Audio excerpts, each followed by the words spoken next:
On our 8th wedding anniversary, my husband gave me 999 roses. I had just gotten off the operating table when I dialed his number. Calmly, I told him I wanted a divorce. On the other end of the line, I heard his young girlfriend's tearful voice apologizing. "Madison, I'm so sorry, I acted on my own. Please don't take it out on Nathan." Nathan Carter comforted her gently for a long while, then finally said to me, "As you wish."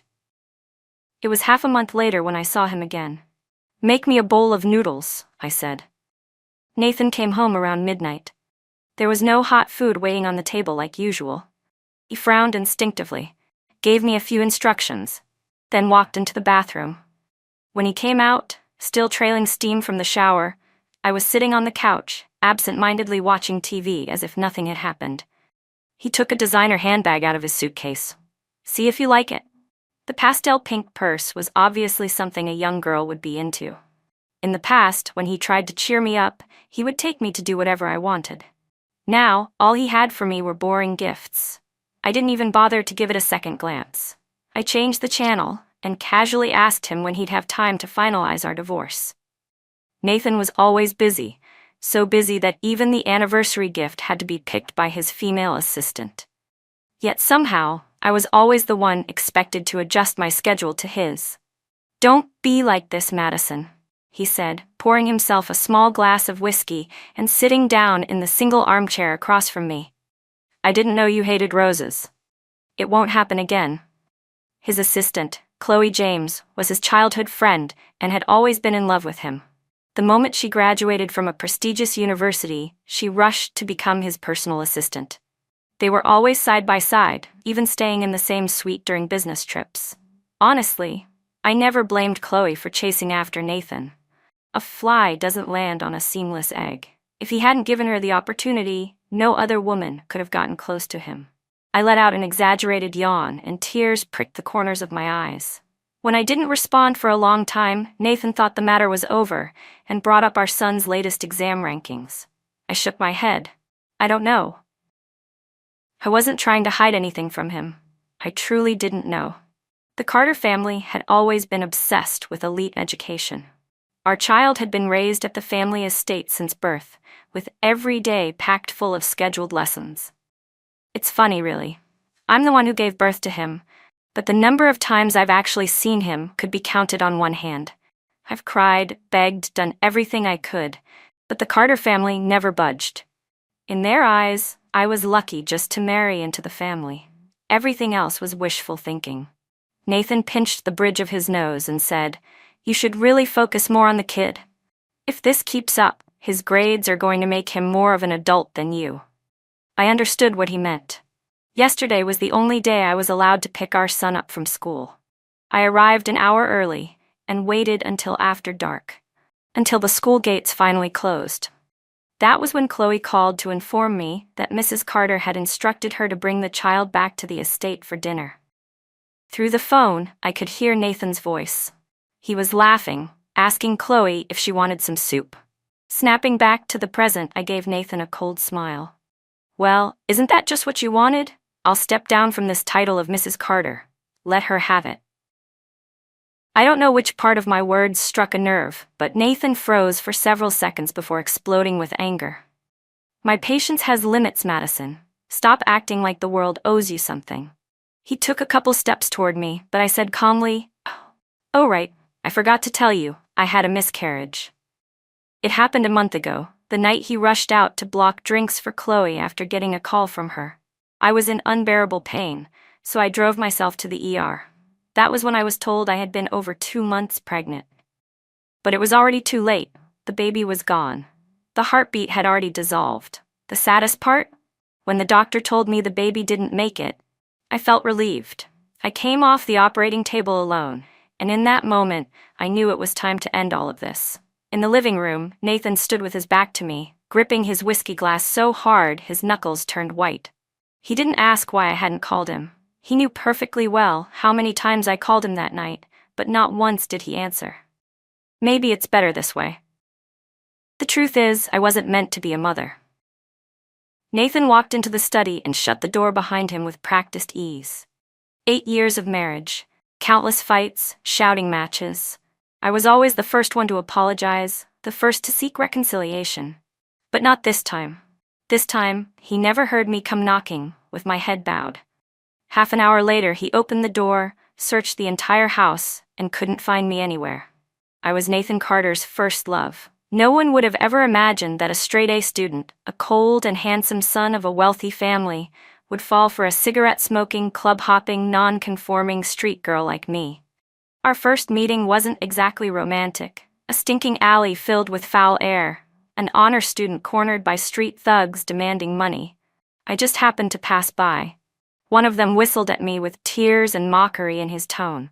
I rode straight into the crowd on my bike, beat up the punks, and ended up accidentally rescuing the quiet young man from a life crisis.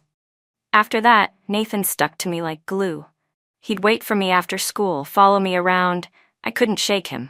He brought me roses. I threw them in the toilet and flushed them before tossing them back on his desk, still dripping.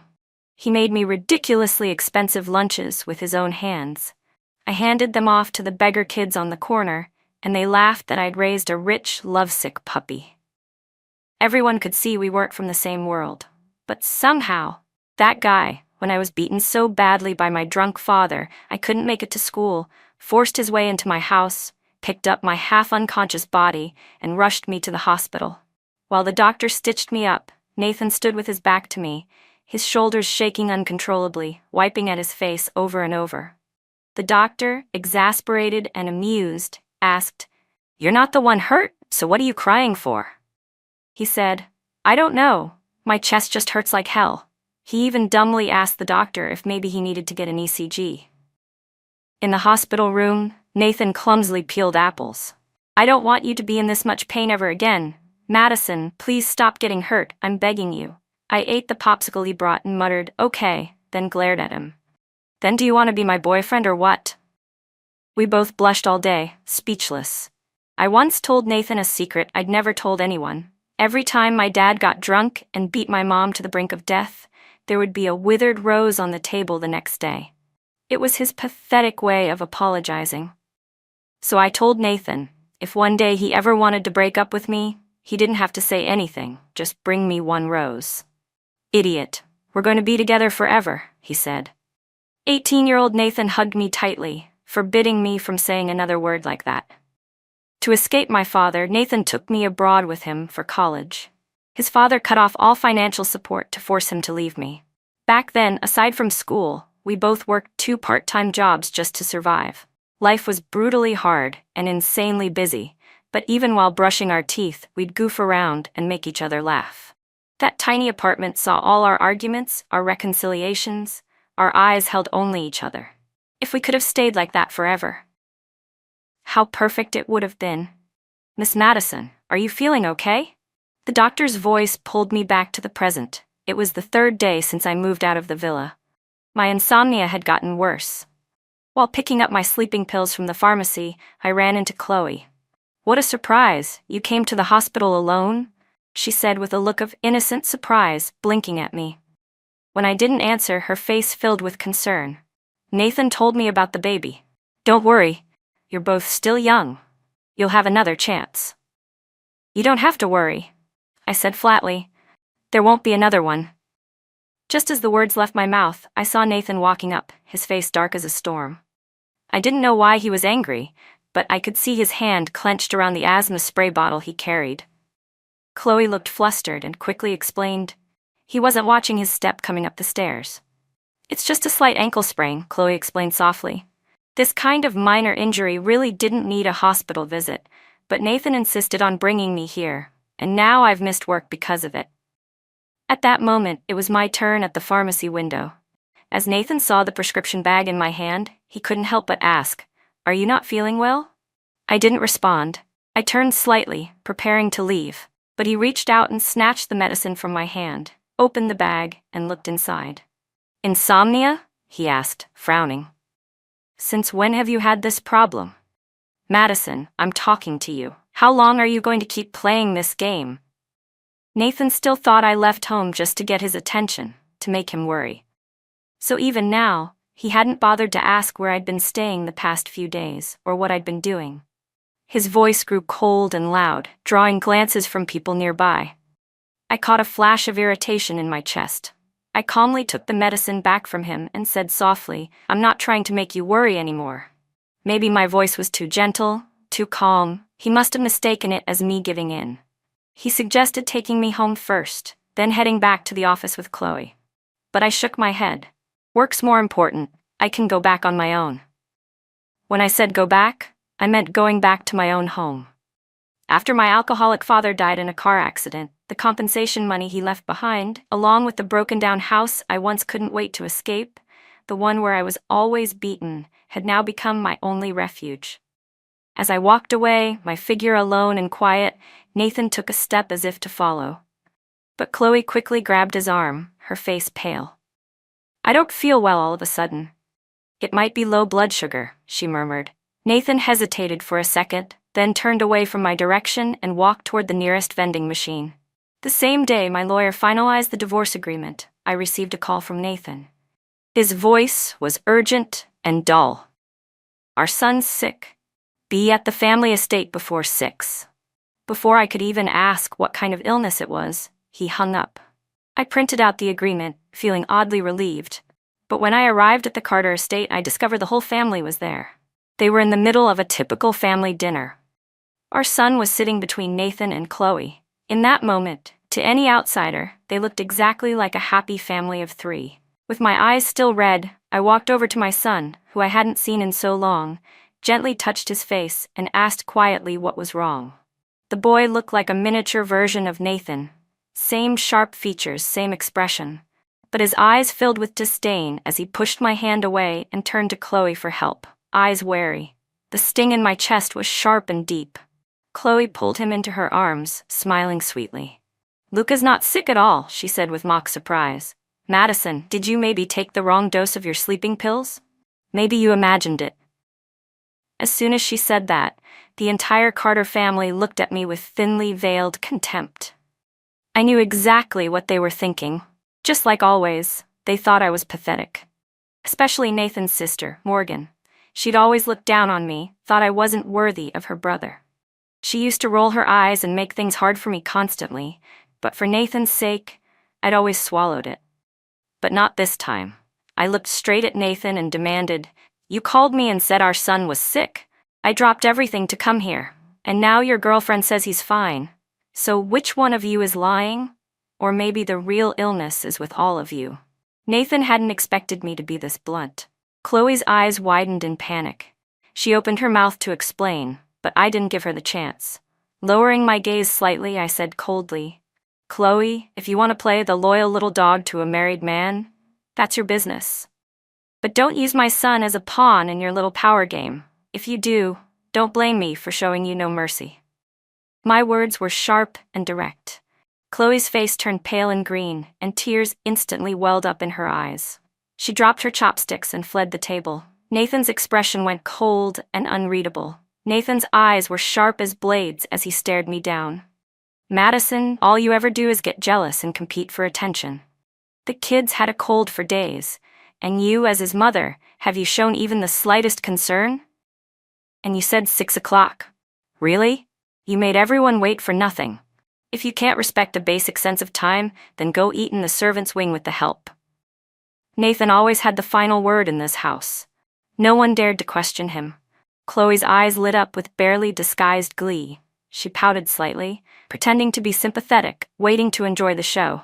Morgan raised her brows at me, her eyes full of open contempt. Under everyone's judgmental stares, I walked straight to the housekeeper.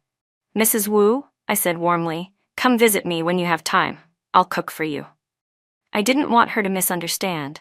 Sitting with the rest of them at dinner would have been humiliating. Then I looked Nathan in the eye, gave him a cold, mocking smile, and said, "You honestly disgust me." Just as I turned to leave, Nathan couldn't hold it in any longer. He stood up and grabbed my wrist, his face twisted with anger. "Where do you think you're going? Did I say you could leave?" I was stunned by how shameless he could be. "What the hell does it matter to you?" I snapped. "Let me go." I caught a subtle glance from Chloe, and right on cue, Morgan chimed in with her icy voice. "Still the same old Madison. All these years and you haven't learned an ounce of manners. Trash will always be trash, never fit to be seen. Before I could say anything, Nathan turned and barked, "That's enough, Morgan. Shut your mouth." The moment he looked away, I yanked my arm free. Pain flared along my wrist, lighting a fire that had been buried in me for years. I looked around the room, my eyes finally landing on Morgan, her smug face, her superior attitude. "Do you want to see what real lack of manners looks like?" I asked, stepping toward her. Before she could react, I grabbed the bowl of creamy soup in front of her, the one I knew was her favorite, and, without haste or hesitation, dumped it right on her head. The act wasn't even that sudden, but no one expected it. After all, in this household, the soft-spoken daughter-in-law never made trouble. Not like this. For a few seconds, the entire Carter estate went eerily silent. Then Morgan let out a piercing scream that shattered the stillness. Only then did the others snap out of their shock, rushing to her side, their voices rising in chaos. A formal family dinner had turned into something more like a street brawl. And yet, inside, I felt oddly pleased. This was what real life looked like. Loud, messy, hot-blooded. A real taste of humanity. But when that heat is all aimed at you, it's hard not to feel a little overwhelmed. After all, I only had one mouth, and I couldn't possibly shout over all of them. So I focused on the one who looked the most furious, the one clearly ready to lash out, Morgan again, raising her hand to slap me. A split second before she could touch me, I reached up, grabbed a fistful of her hair, and shoved half a dry, uncut breadstick straight into her open mouth. Finally, she shut up. I looked over at Nathan and gave a half smile. That's what shut up really means. Got it? The Carters glared at me, their faces like stone. Especially Nathan's grandmother, her hands slammed down on the table, voice shaking with rage, face twisted with disbelief as she pointed and cursed at me. They still didn't understand what it meant to truly lack manners. I sighed to myself, walked to the edge of the dining table, and with one swift pull, ripped the white tablecloth right off. Crash. Silverware clattered, dishes smashed, food flew everywhere. Not a single Carter left the scene with their clothes or dignity intact. The thing about people with shoes is they're always afraid of the ones with nothing to lose. Maybe I looked unhinged, but my eyes were clear, my mind sharper than ever. No one dared to speak. No one dared to come near me. Nathan and I locked eyes again. I shrugged with a smile. I wanted to do this from the day I married into your family. 8 years. I've really put up with a lot. Good thing, I added, I don't have to anymore. The old woman clutched her chest and shouted at Nathan to divorce me immediately, her voice trembling. Before I could thank her for finally giving me what I wanted, Nathan turned to everyone and said with perfect calm, "Madison's mental state hasn't been good lately. Don't take anything she says to heart." Then he looked at me and added coldly, "Clean this place up. This is your last chance." Gasps filled the room. Chloe and the rest of the Carter family stared at him in disbelief. Even I found myself wanting to touch his forehead, to check for a fever. Was he seriously out of his mind? Insane. That was the only word that fit. I pulled the divorce agreement out of my bag and, without hesitation, threw it at Nathan in front of everyone. "Luca, Mommy will come visit you when she has time," I said gently. And with that, I walked out of the Carter estate without the slightest trace of regret. Just as I was about to start the car, I caught a glimpse of Nathan in the rearview mirror, chasing after me. Chloe followed close behind. Nathan's hand was injured, cut by the shattered glass and ceramic from earlier, but he didn't even seem to feel it. He kept banging on the car window, ignoring Chloe's teary pleas for him to get his wounds treated. "Talk to her," she cried. "Please, just talk to her." But Nathan had no idea I would completely ignore his existence. I pressed the gas and drove off without looking back. That night, my phone wouldn't stop ringing. Even though I'd turned the sound off, the screen kept lighting up over and over. Eventually, I couldn't stand it anymore and removed the SIM card. When he couldn't reach me by phone, Nathan started messaging me on WeChat. He asked me when I started planning the divorce. Was it because of the $9.99 roses? He reminded me that he had already apologized for that. He didn't understand why I wouldn't let it go. He said I couldn't just throw away 8 years of hard-earned love over someone else's mistake. He said our son was still young, and that I couldn't be so heartless as to take away his chance at a complete family. I thought for a moment, then replied with one line. You need to calm down. It was the same line Nathan had always used on me whenever I broke down in the past. I knew better than anyone just how powerful those 4 words were. Sure enough, after that, he went completely silent. For the next week, Nathan didn't try to contact me again. But I knew he'd secretly driven out to the neighborhood where I was staying. I'd been watering flowers on the rooftop when I saw his familiar license plate from a distance. I stretched lazily, gave it a glance, and went back inside without a second thought. Even though we weren't officially divorced yet, I had already started my new life. I picked up a temporary job at a convenience store near the park. After being a housewife for so long, I'd almost forgotten how to interact with people normally. Thankfully, most of the customers were kind and patient. There was a college student who often came by with his golden retriever.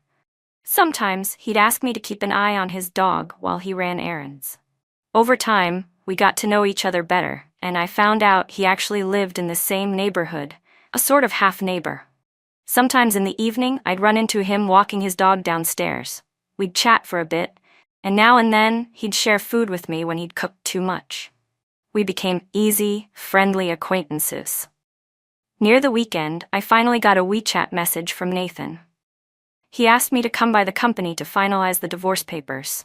Nathan never liked me visiting his office in the past. I always figured it was because he didn't want his plain, casually dressed wife to be seen in public with him. When I received the message, I had just gotten off my shift at the store. I put on some light makeup and headed to his office. When I arrived, Nathan was on a call. He glanced at me several times and gestured for me to sit and wait. I noticed Chloe wasn't there today, so I gave up on the idea of grabbing a coffee and pulled out my phone to play a quick game. By the time I'd used up all my lives, I suddenly realized Nathan was standing behind me, watching me play. Sign it, he said, pulling his gaze away and tossing the divorce agreement onto the coffee table. I didn't sign it immediately like he wanted. Instead, I read over every clause carefully. It was more generous than I'd expected. But after reading so many legal tips from divorce lawyers online recently, I wasn't going to be fooled easily. I asked Nathan to transfer the overseas properties he'd bought in the past 2 years to me. In return, I wouldn't ask for his shares in the company. He froze for a moment, then quickly contacted his legal counsel and had them bring over a revised agreement. Just as I was about to sign it, Nathan reached out and blocked the signature line with his hand. Look carefully, he said, his expression dark. Custody goes to me. If you sign this, from now on, you'll have absolutely nothing to do with our son. Of course I knew that. And I also knew that even though the law granted me visitation rights, as long as the Carter family refused to cooperate, I might never get to see my son again. Saying I wasn't heartbroken would be a lie. But no matter how much it hurt, this divorce had to happen. My son would be staying with Nathan. At least he'll never suffer, not with the kind of life he'll have. I found him a rich dad. He's already won at the starting line. Nathan clearly hadn't expected I could still joke at a time like this. His expression darkened into a cold sneer. I have things to do. We're done here today. And with that, he ripped up the divorce agreement right in front of me. I stood there in silence for a moment, then let out a sarcastic laugh. Whatever, I'll file for divorce myself. I'm done with this. Stop. I said stop. Nathan had never lost his composure like this before. He followed me out, ignoring the nervous glances from his staff, who were too afraid to meet his eyes, trailing me all the way to the elevator. You're seeing someone, aren't you? You're wearing lipstick because you're about to meet him, right? His voice was tense. Otherwise, how could you be this heartless? Just walk away from your own son. As the elevator doors opened, Chloe stepped out. She wasn't supposed to be working today. She'd taken leave, but apparently one of her coworkers tipped her off that I was coming. Chloe was from a respectable family and always cared about appearances. She gently tried to calm Nathan down, speaking in a soft voice. Let her go. But Nathan shoved her hand away harshly. This is between me and my wife. It's none of your damn business. Chloe's face turned ghost white. She could see the growing stares from around the office. Before I came here, everyone pretty much believed she and Nathan were a couple. And now, after that public outburst, she could only imagine how fast the rumors would spread. Tears spilling from her eyes, Chloe turned and ran down the stairs. I glanced at Nathan with a faint smile. "Aren't you going to chase after her?" The truth was, I'd never really hated Chloe. The one who betrayed what we had was never her. It was always Nathan. Recently, I'd reconnected with some old friends, Bailey Wong, Quinn Yu, and me. We used to be known as the Cat Eye Trio. They were the ones who stood by me through toxic family chaos and life's darkest moments.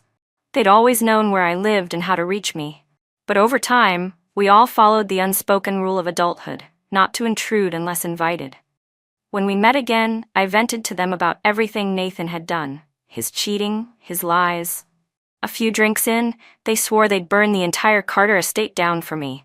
We laughed until we cried, holding each other, sobbing through the pain. Little by little, my insomnia faded. But just as I started getting used to a peaceful life, barely a month in, Nathan showed up again, uninvited, standing at my door. He waited there from 3 in the afternoon until 1 in the morning.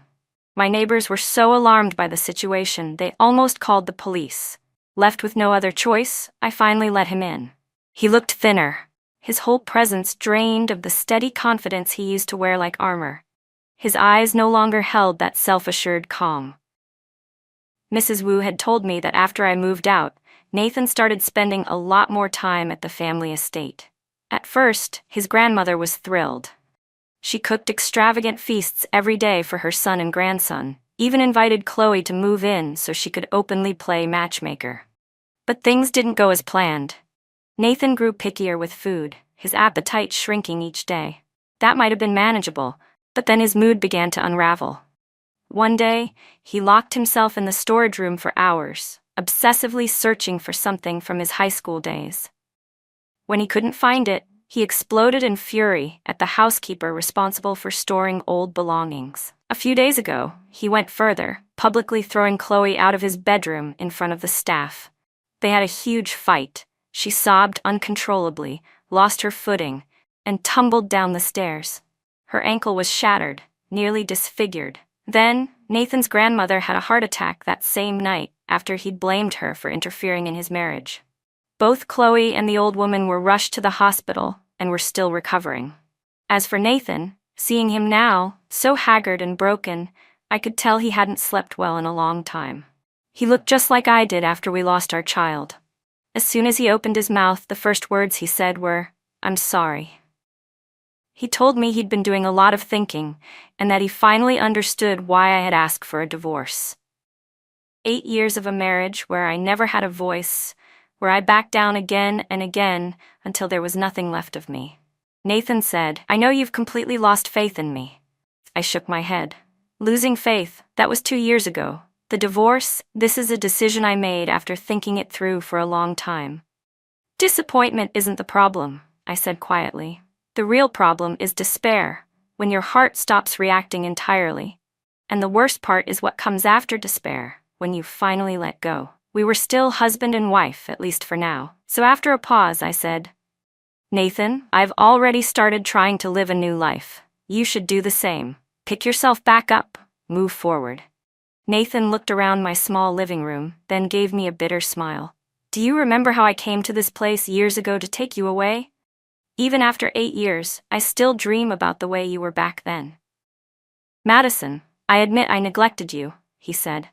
"But I never cheated. You're the only woman I've ever had in my life." I looked him straight in the eye. "What exactly do you consider cheating? You were lying next to me, but at a single phone call from another woman, you'd rush out the door. You basked in the admiration from her eyes, but when you got home, you expected me to have a hot meal ready at all times."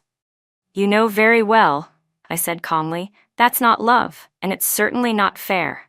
I know exactly what love is supposed to feel like." Nathan's eyes turned red. Something I said had hit him hard. I know this is all my fault. Just give me another chance. Please, Madison, I can't accept this, I'm begging you." He looked at me, eyes filled with desperation. "Do you remember what you said at my father's funeral?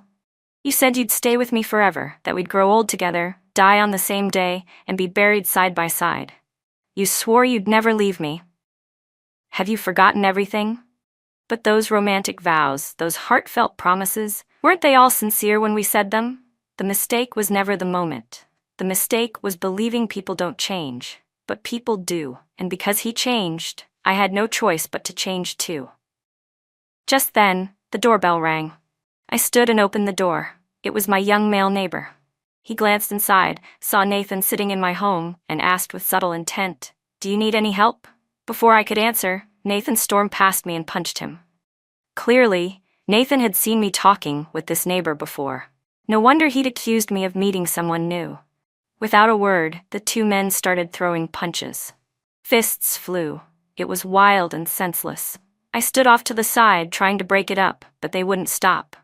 Finally, I snapped. "If you want to fight, take it outside. Whatever happens, it's none of my business. If either of you gets hurt, don't come crying to me." Bang! I slammed the door shut behind them. I don't know how that fight ended. I only know one thing. Nathan didn't show up at my door again after that. About 2 months later, Nathan's grandmother, recently discharged from the hospital, reached out to me personally. Completely out of character, she said Nathan missed me. She asked when I might stop by to visit. That day, I rode up to the school on my brand new Harley, wearing full leather riding gear. I don't think that school gate had ever seen a cooler single mom than me. Kids are easy to win over, really. Anything new, exciting, or cool is enough to capture their adoration. I took Luca to eat the kind of fast food he'd been dying to try but was never allowed by the Carter family. After the meal, he looked up at me with big eyes and asked, "Can you pick me up again next week?" I chuckled, helped him put on his helmet, and took him back to the old family estate. I hadn't planned on going inside, but Nathan's grandmother stopped me at the gate with Mrs. Wu beside her. Her gaze was complicated, equal parts regret and hope. She invited me in for tea. Luca also tugged my hand and asked me to go upstairs and play with him for a while. I'd never seen his room before. That alone was enough to weaken my resolve. I followed him upstairs. On the 3rd floor, I accidentally saw Nathan through a slightly ajar door, in his study, attending a video conference from home. I froze. I didn't know how long I stood there until Luca gently tugged at my sleeve, and I followed him into his room. I sat there with him, half distracted, trying to stay present. Eventually, I looked at the time and said, "Mommy has to go now. If I'm free next week, I'll come find you again." Luca looked up at me. "Can I come with you?" Then he added, "Can Daddy come too?" Blood really is thicker than water. I didn't know whether those words came from Nathan's family or were truly from my son's heart, but I could feel his sincerity. "If there's a chance, of course you can come," I said gently. "But only you. We're not inviting Daddy." Even when talking to a child, I refused to lie. I didn't want to give him hope only to let him down later. As I stepped out of the room, I saw Nathan already waiting for me a short distance away. He gave me a small smile. "Are you hungry?" I had just eaten barely 2 hours earlier. But when I saw the fine lines around his eyes, I hesitated, then nodded. "Starving? What, are you going to cook?" "Yeah," he said. "I'll make you something." That night, Nathan took longer than ever to make a simple pot of porridge. I wasn't sure if the heat was too high or if he'd just left it too long, but soon the smell of burning filled the kitchen. Nathan didn't seem to notice. He finally lifted the pot, didn't even turn off the stove, and brought the whole thing out to the living room, setting it directly in front of me. He ladled a big, full bowl for me. We were sitting so close, I could see the bottom of the pot was already scorched, but I didn't say a word. I picked up the spoon and started eating what would probably be the last meal he ever made for me. "Is it good?" he asked eagerly, watching me with anxious eyes, desperate for approval. When I gave a small nod, he didn't quite believe me. He grabbed a spoon and took a bite directly from my bowl. The taste was unbearably bitter. No seasoning, just burnt rice and overcooked blandness. Worse than anything I could describe. "How is that possible?" I heard him mutter. "I swear I added sugar." "Don't eat it," he said quickly. "I'll make a new one." As he spoke, he tried to take the bowl from my hands, but he forgot the porridge was still piping hot. His reflexes kicked in too late. The moment he grabbed the bowl, the scalding heat burned through his skin. He dropped it instinctively, spilling the contents all over the table. I frowned. "Nathan, stop, I'm full." "No," he said firmly. It's not right. Let me try again. As he spoke, he was already reaching barehanded to clean up the mess. I watched, speechless, as his hands turned red, swelling almost immediately. Soon, his skin began to blister and peel from the burns. I said coldly, "Don't bother trying to look pitiful. I don't feel sorry for you at all." And I wasn't lying. In that moment, watching him, his hair now more than half white, his face worn down by sleepless nights, I felt nothing but a twisted sense of satisfaction. What goes around comes around. He deserved this, every bit of it. Nathan stared at me for a long time, stunned. He still couldn't understand how some people can truly stop loving and mean it. After I left that night, Nathan sat alone in the kitchen and cried until morning. Not long after, he fell ill. It started as acute pneumonia, and he looked terrifyingly gaunt. Even after he recovered and was discharged, he couldn't sleep through the night. Eventually, he had to rely on medication just to get a few hours of rest. His grandmother, once so proud, eventually lowered herself and begged me to visit him more often. I ignored her completely. The Carters called me heartless and cold-blooded. They told Luca not to see me anymore, that I was no longer a mother worth knowing. But they forgot one thing: children aren't lifeless dolls. Right and wrong, he could judge for himself. Most of the time, Nathan turned a blind eye when I snuck Luca away, letting him enjoy the kind of childhood joy he should have always had. 1 month passed, then 3, then 6. And finally, Nathan understood there was truly no future left for us. But even then, he chose denial. In the private world he built in his mind, I was still in that tiny overseas apartment, waiting for him to take his pills and fall asleep, so we could go back to living that dream life together. If only in sleep. In the end, I had no choice but to file for divorce. The first time I filed, the case was dismissed. The second time, citing our long-term separation and the irreparable breakdown of our marriage, the court approved it. Our divorce was finalized. Getting divorced made me, in every sense, a wealthy single woman. I didn't buy a new house. Instead, I had the old one fully renovated, turned it into a place that felt more comfortable, more like me. The college student who walked his golden retriever once confessed his feelings to me. After I turned him down, he lost his composure and never came around again. It's not that I swore off love forever. In fact, after becoming single again, I stopped rejecting quality men just because they showed interest. But I no longer made love the centerpiece of my life. My own joy, how I felt day to day, that became my first priority. At the airport, waiting in the departure lounge, I sat with my 2 best girlfriends. Between us was a long selfie stick. We kept changing angles, snapping hundreds of photos in one go. While criticizing each other's photography skills, we instinctively opened our favorite editing apps and started sorting through the shots. Laughter filled the air. Right then, a handsome and elegant man happened to pass by. All 3 of us straightened our backs immediately, sitting up with a sudden show of poise. But the illusion didn't last a full minute. "Hey, are you 2 hungry? There's free instant noodles over there," one of us said. The 3 of us looked at each other, instantly in sync. We began playing rock, paper, scissors. Whoever lost had to go fetch the noodles. Through the semi-transparent glass walls, the reflections of 3 women laughing together shimmered gently. And outside the tall airport windows, with the endless blue sky behind it, freedom was slowly lifting off.